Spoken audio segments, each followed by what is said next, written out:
بسم اللہ الرحمن الرحیم۔ السلام علیکم۔ عمران خان صاحب زخمی ضرور ہیں اور اس وقت لاہور میں زمان پارک میں اپنے گھر میں موجود ہیں، لیکن دیکھیے کہ کس طرح سے ان کو سپورٹ مل رہی ہے، مدد مل رہی ہے، بڑی بڑی شخصیات ان سے ملنے آ رہی ہیں۔ ایک چیز میں آپ سے عرض کر دوں کہ اب سیاسی سرگرمیوں کا مرکز زمان پارک بن چکا ہے اور مزید بننے جا رہا ہے۔ روزانہ کی بنیاد پر عمران خان صاحب اہم شخصیات سے ملاقاتیں کریں گے، صحافیوں سے بھی مل رہے ہیں، دیگر لوگوں سے بھی مل رہے ہیں اور پارٹی لیڈرشپ سے بھی مل رہے ہیں، اور یہیں سے وہ خطاب بھی جاری رکھیں گے لانگ مارچ میں۔ لیکن ساتھ انہوں نے یہ بھی کہہ دیا کہ مختلف شہروں میں جو احتجاج ہو رہا تھا، دھرنے ہو رہے تھے، ان کو ختم کرنے کا کہہ دیا، لیکن اسلام آباد کے ارد گرد اور اسلام آباد میں احتجاج کا سلسلہ جاری رہے گا اور لانگ مارچ بھی جاری رہے گا، اور عمران خان صاحب پھر راولپنڈی میں اس لانگ مارچ کو جوائن کریں گے، اور پہلے سے بھی زیادہ لگ رہا ہے کہ لوگ متحرک ہوں گے اور زیادہ لوگ نکلیں گے۔ سپورٹ کی جو میں بات کر رہا ہوں اس میں ایک بڑا نام، بہت بڑا نام سامنے آیا ہے اعتزاز احسن صاحب کا۔ پاکستان کے ٹاپ کے آئینی اور قانونی ماہر ہیں، اور آپ نے دیکھا حالیہ دنوں میں کس طرح سے وہ عمران خان کی سپورٹ کرتے رہے۔ اب وہ خود کہہ چکے ہیں کہ میں تو عمران خان کا ہمسایہ ہوں، ہماری دیوار ملتی ہے، تو وہ خود عمران خان صاحب کی عیادت کے لیے گئے۔ بول نیوز سے ہمارے پروگرام میں خصوصی طور پر انہوں نے گفتگو بھی کی، اور انہوں نے ایف آئی آر کے معاملے پر، عمران خان کے معاملے پر بات بھی کی۔ ایک تو ان سے جب میں نے پوچھا کیا بات ہے، انہوں نے کہا جی میں بیسیکلی تو عمران خان صاحب کی عیادت کے لیے گیا تھا، عیادت کی ہے، ہم ہمسائے ہیں، لیکن انہوں نے جو میڈیا سے بات کی ہے عمران خان صاحب کے گھر کے باہر عیادت کرنے کے بعد، وہ بڑی اہم ہے۔ اس میں انہوں نے بہت بڑے انکشافات کیے ہیں۔ ایک تو یہ چیز انہوں نے کہی کہ عمران خان صاحب بہت دلیر آدمی ہیں، میں تو اس کو پہلے سے جانتا ہوں، لیکن اتنا دلیر اور بے خوف ہے کہ گولیاں لگنے کے باوجود وہ جس طرح سے بات کر رہا ہے، جس حوصلے میں ہے، جس ہمت میں ہے، اور ابھی بھی آگے بڑھنے کی بات کر رہا ہے، تو یہ اس کی بہادری کی بہت بڑی دلیل ہے۔ پھر ساتھ انہوں نے کہا کہ وہ جو پکڑا گیا ہے 20 منٹ میں اس کو پکڑ لیا، اور طوطے کی طرح، طوطا اس کو کہا ہے، وہ جو مرکزی ملزم جس کو کہا جا رہا ہے نوید، طوطے کی طرح وہ بولنے لگا، یعنی کسی نے اس کو رٹایا ہوا تھا۔ اور اسکرپٹ کی بات کی اعتزاز احسن نے کہ پہلے وہ کہتا ہے میں نے مار دیا، پھر وہ کہتا ہے نہیں، تو جو اس کو کہا گیا تھا کہ جی جب تم یہ کر دو گے، یہ تو اللہ کا کرم ہوا کہ اس کا نشانہ صحیح نہیں لگا، اور وہاں پر نوجوان نے بھی بڑی، ابتسام نے بڑی بہادری دکھائی۔ تو بہرحال تو اعتزاز صاحب نے یہ کہا کہ اس سے جس طرح سے سوالات پوچھے جا رہے ہیں، جو بات کی جا رہی ہے، اتنی جلدی پولیس اس کو سامنے لے آئی، پھر جو ایف آئی آر درج ہوئی ہے جس میں اس کے لیے بڑی سہولتیں پیدا کی گئی ہیں، اور عمران خان صاحب جو 3 نام کہہ رہے تھے وہ شامل نہیں کیے گئے، اعتزاز صاحب نے کہا یہ ایف آئی آر ہی نہیں ہے، اس کی کوئی حیثیت ہی نہیں ہے، تو ایف آئی آر ہے ہی نہیں۔ یہ کون سی ایف آئی آر ہے کہ مدعی کے ہوتے ہوئے جس کو گولیاں لگی ہیں، ایک بندہ اس میں شہید ہوا ہے، اس کا نہ پوسٹ مارٹم کیا گیا، اور نہ ان کو، ان کے لواحقین کو، نہ عمران خان صاحب یا ان کی پارٹی کے لوگوں کو شامل کیا گیا مدعی کے طور پہ، جب یہ خود موجود ہیں، درخواست دے رہے ہیں، تو اس کو شامل ہی نہیں کیا گیا۔ اب یہ معاملہ تو اعتزاز صاحب کہہ رہے ہیں کہ سپریم کورٹ دیکھے گی، لیکن اعتزاز صاحب کی ایک سپورٹ ہونا ظاہر ہے، انہوں نے مشورے بھی دیے ہوں گے اس سارے معاملے پر، اور جو انہوں نے سب سے بڑا انکشاف، بڑا میں سمجھتا ہوں خطرناک انکشاف کیا ہے، وہ انہوں نے کہا ہے کہ مجھے لگتا ہے اعتزاز صاحب کے بقول کہ 2 لوگوں کو مار دیا جائے گا، 2 لوگوں کو مار دیا جائے گا۔ ایک تو جو بیان دے رہا ہے، یعنی مرکزی ملزم کو مارا جا سکتا ہے، اور دوسرا جو ویڈیو بنا رہا ہے اس کو مارا جا سکتا ہے۔ یہ اعتزاز صاحب نے میڈیا سے بات کرتے ہوئے بات کہی ہے۔ وہ کہتے ہیں مجھے 55 سال ہو گئے ہیں قانون کے اس میدان میں، قانون کی فیلڈ میں، تو اس کی بنیاد پر انہوں نے ظاہر ہے کہ بات کی ہے کہ 2 لوگوں کے بارے میں کہہ رہا ہوں کہ ان کو مارا جا سکتا ہے، تاکہ پھر پیچھے ثبوت ہی ختم ہو جائے۔ اور حکومت تو یہی کہہ رہی ہے۔ آپ دیکھیے اب بھی رانا ثناء اللہ وزیر داخلہ کا پریس کانفرنس کرتے ہیں تو مذہبی کارڈ کھیلتے ہیں کہ عمران خان نے تو یہ دعوے کیے کہ جس طرح پیغمبروں کے لیے لوگ نکلتے تھے تو اس طرح میرے لیے توبہ، نعوذ باللہ، توبہ توبہ، تو اس طرح کے دعوے کی بات کوئی کرنی، وہ باتیں کر رہے ہیں کہ جناب یہ راست مدینہ کی بات کرتا تھا، یہ دعوے کرتا تھا، وہ پورا، یعنی اب بھی ایک مذہبی کارڈ کا استعمال کریں کہ ہاں جی عمران خان تو اس طرح کی باتیں کرتا تھا، اور چونکہ وہ ملزم نے بھی کہا یہ گمراہ کر رہا تھا، تو آج بھی وفاقی وزیر داخلہ رانا ثناء اللہ وہی عمران خان صاحب پر اس طرح کی مذہبی گمراہی کی بات، وہ چارج لگا رہے ہیں۔ مریم اورنگزیب صاحب لگا چکی،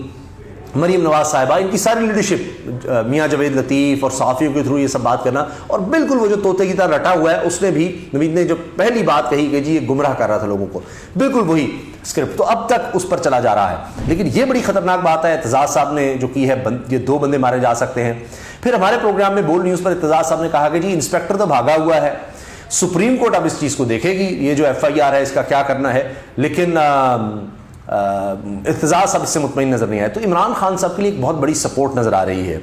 اب دوسری طرف آپ نے دیکھا پہلے پیپلز پارٹی کو چھوڑ گئے مصطفی نواز کھوکھر صاحب، اعتزاز صاحب سے جب یہ سوال کیا میرے ساتھی نے، کولیگ نے، نور العارفین صاحب نے، کہ مصطفی نواز کھوکھر کے بعد بات ہو رہی ہے شاید آپ کو بھی دباؤ کا شکار کیا جائے، عمران خان سے مل رہے ہیں آپ، اس کو سپورٹ کر رہے ہیں، تو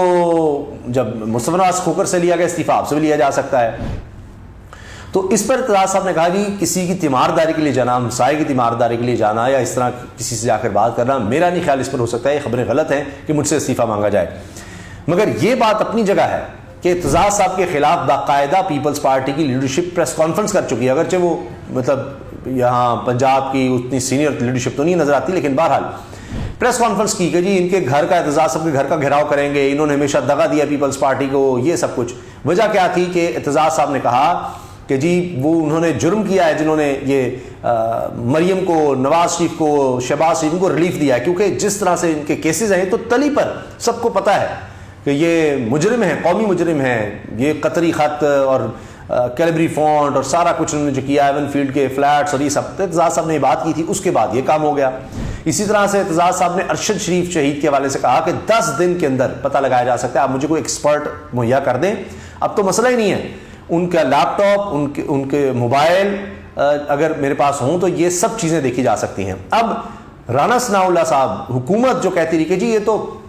جو کچھ کینیا نے کہہ دیا ہے، ان کی پولیس نے بالکل ٹھیک ہے، جو مشہور تھی لوگوں کو مارنے میں، تو یہی تو خدشہ ان سے مروایا گیا ہے، تو اب خود رانا ثناء اللہ کہہ رہے ہیں کہ جی یہ تو قتل ہے، جو انیشل انویسٹیگیشن ہوئی ہے اس میں ثابت ہو رہا ہے۔ لیکن میں آپ سے عرض کر دیتا ہوں کہ یہ بات ہو رہی ہے، اس چیز کا خدشہ ہے کہ حکومت اس قتل کو اب قرار تو دے رہی ہے قتل، لیکن اس کو موڑ دے گی جن سے بدلے لینے ہیں، یعنی خود ارشد شریف صاحب کے جو قریبی دوست ہیں، ان کے رفقا ہیں، ان کی طرف نہ موڑ دے گی، یہ اس کا خدشہ موجود ہے۔ لیکن بہرحال ابھی یہ تو حکومت نے مان لیا کہ جی یہ قتل ہے۔ تو اعتزاز احسن صاحب جو ہیں ان کا ہمیں نظر آ رہا ہے کہ ایک بڑا واضح کردار ہے، وہ پیچھے نہیں ہٹ رہے، عمران خان کی فل سپورٹ کر رہے ہیں، اور آئینی اور قانونی ماہر ہوتے ہوئے وہ عمران خان صاحب کو قیمتی مشورے بھی دے رہے ہیں۔ اب عمران خان صاحب سے بھی جب یہ بات پوچھی جا رہی ہے، ان کا بھی بیان آیا، وہ کہتے ہیں جی اعتزاز احسن کا مستقبل تحریک انصاف کے ساتھ ہے۔ یہ بڑی اہم سٹیٹمنٹ ہے، بڑی اہم سٹیٹمنٹ ہے کہ اعتزاز احسن کا مستقبل تحریک انصاف کے ساتھ ہے، ہمارے ساتھ ہے۔ اب یہ اشارہ کافی ہے سمجھنے کے لیے۔ تو اس کے ساتھ ایک اور چیز جو ہمیں نظر آ رہی ہے کہ عمران خان صاحب پیچھے ہٹنے کو تیار نہیں ہیں۔ اب ظاہر ہے کہ جس طرح اعتزاز صاحب جیسے لوگ یا اس طرح کے لوگ جب سپورٹ کر رہے ہوں تو حوصلہ تو بلند ہو ہی جاتا ہے۔ اب میں آپ کے سامنے رکھتا ہوں کہ عمران خان صاحب نے حال ہی میں جو ٹویٹس کی ہیں اپنے حوالے سے، وہ کہتے ہیں کہ پاکستان کے مستقبل کے لیے تحریک انصاف کے دروازے تمام جمہوریت پسند قوتوں کے لیے کھلے ہیں کہ عدل و انصاف، قانون کی حکمرانی اور برونی غلامی سے آزادی، جو ہماری حقیقی آزادی کا ہدف ہے، کے لیے ہماری جد و جہد میں شامل ہوں۔ اب اس میں شاید مصطفی نواز کھوکھر صاحب کے لیے بھی اشارہ ہے، اور اعتزاز صاحب کے حوالے سے تو ہے ہی، میں نے آپ کو پہلے بتا دیا ان کی سٹیٹمنٹ، اور وہ کہتے ہیں جی ان سے اتنا پرانا تعلق ہے اور میرے وکٹ کیپنگ میرے لیے کیا کرتے تھے اعتزاز صاحب، اگرچہ عمران خان صاحب سے کافی سینئر ہیں۔ یہ جو جملہ ہے، پاکستان کے مستقبل کے لیے تحریک انصاف کے دروازے تمام جمہوریت پسندوں کے لیے کھلے ہیں، تمام جمہوریت پسندوں کے لیے، تو یہ بڑا اہم ہے۔ تو اس کی طرف بھی اشارہ ہے کہ اس طرح کے بڑے لوگ آ سکتے ہیں، سینئر لوگ آ سکتے ہیں۔ آگے کہتے ہیں عمران خان، قومی آزادی اور خود مختاری کے میرے پیغام کو سمجھتے ہوئے اس کی حمایت میں کھڑی ہو چکی ہے۔ اب جبکہ ہم منزل کے اتنا قریب پہنچ چکے ہیں، کوئی خوف یا میری جان کو لاحق کوئی خطرہ میرے پاؤں کی زنجیر نہیں بن سکتا۔ ہمارے پرامن احتجاج اور گفت و شنید کا محور و مرکز صرف پاکستان کی حقیقی آزادی ہے۔ مذکہ خیز FIR کے معاملے پر تو میرا موقف میرے وکلاء دیں گے۔ میں اپنی تمام عمر اپنے ملک کے بارے میں ایک خوشحال فلاحی ریاست کا خواب دیکھتا آیا ہوں، اور میری تمام تر جد و جہد اپنی قوم کے لیے اسی خواب کو شرمندہ تعبیر کرنے کی کوششوں سے عبارت ہے۔ آج قوم بیدار ہو چکی ہے، اور عدل و انصاف کے حوالے سے پھر انہوں نے آگے بات کی. تو اب یہ بہت اہم ہے کہ عمران خان صاحب اشارے دے رہے ہیں کہ جی لوگوں کے شامل ہونے کی گنجائش ہے. تو اب دیکھتے ہیں کہ آگے کیا ہوتا ہے, لیکن یہ ضرور ہے کہ تزاد صاحب کی آنے والے دنوں میں سپورٹ بھرپور طریقے سے عمران خان کے ساتھ ہوگی. اجازت دیجیے, اللہ حافظ.